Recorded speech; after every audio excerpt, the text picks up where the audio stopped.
Hi guys, welcome to Basement Supercar Build, the channel where we see if an average guy like me can design and build his own mid-engine car.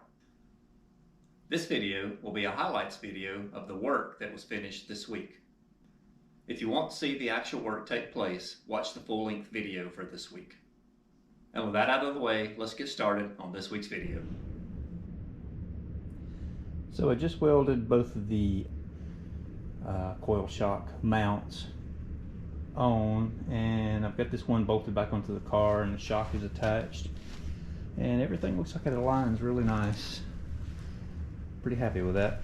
The only thing is my weld started looking kind of bad, and I think I'm out of argon, although the gauge is still reading about 500 psi.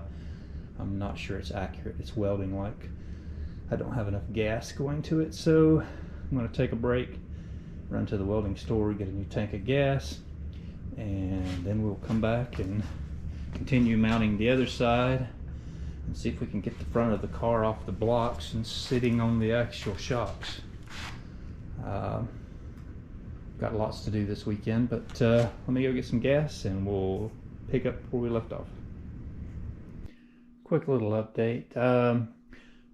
Ran out of argon gas this morning, went to the welding store to get more, and learned a valuable lesson that welding supply stores are not open on the weekends. So wasn't able to find any gas, and I'm not able to weld any more this weekend, so I've been working on other things. I have the front suspension, the top coilover shock mounts welded into place and everything is put back into position. The front of the car is actually sitting on the shocks now and not on blocks. Anyway, the shocks are functioning and the ride height is close for now. As the car gets heavier, I'll have to adjust the shocks to keep the frame the right height. Let's see. Also, you probably saw me down inside the car hiding. I don't know if you could see me from the camera, but I was drilling holes in these two cross members. See them better from back here probably, but these holes are for coolant lines. Putting all of the hot coolant lines here together as far away from the inside of the car as possible. The large tube in the center is for the radiator line running from the engine to the radiators in the front. The two smaller ones are a supply and return to the heater core, but all three of those are probably going to be, at least two of those anyway, will be about 225 or so degrees. The other one will probably cool off a little with a heat exchange through the heater core and before it comes back to the engine, but still hot lines. I will put the other one line, the large return line from the radiators back to the engine for the cooler water, on top of these tubes, and it won't be embedded in them, and I'm trying to keep it as far away from these tubes as possible for heat exchange reasons. I have also been working on, I made a housing, a mount for this gear shifter. I think I've showed you that before, but I'm now making a mount to attach that assembly to the car. I've got to cut this in two and cut out some little welding tangs on it. This will weld to this assembly and then weld on these two cross members here where the tape is, and that's how I'm going to mount the gear shifter in place, and that'll kind of frame in an area, 4-inch by 6-inch area, to where I'll have some cooling lines and vacuum lines and electrical wiring and everything inside of that area eventually.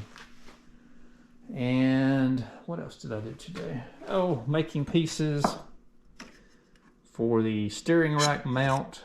I've got a little bit more work to do, and then I've got to weld these together, but didn't finish these because I have no gas to weld.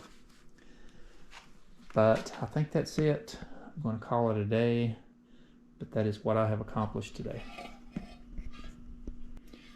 Well, I got a little bit done tonight. This is the mount for the steering column. It will weld on this bar like this, and I think it's going to probably flex that bar and be springy just a little. I'll probably wind up having to put a brace from this bar down to this large bar to keep it from flexing.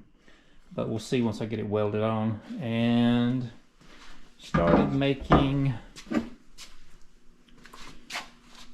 mounts for the rear shock.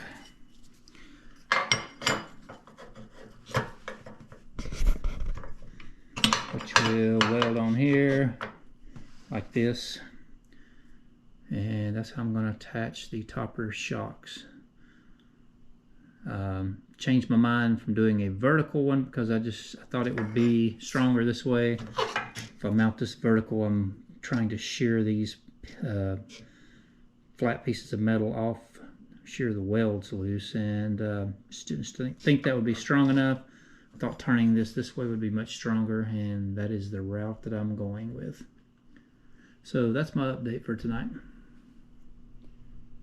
Well, be it for better or worse, the rear of the car is sitting on the shocks.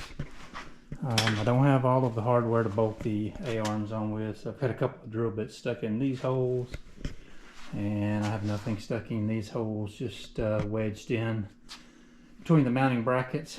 The shocks are attached, and the shocks work. I've got to adjust them, of course. Rear end is just a little bit low, and as I add weight with the engine and other things, I'll need even more spring. But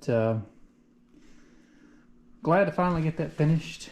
And this is what the mounts, rear mounts, look like up close.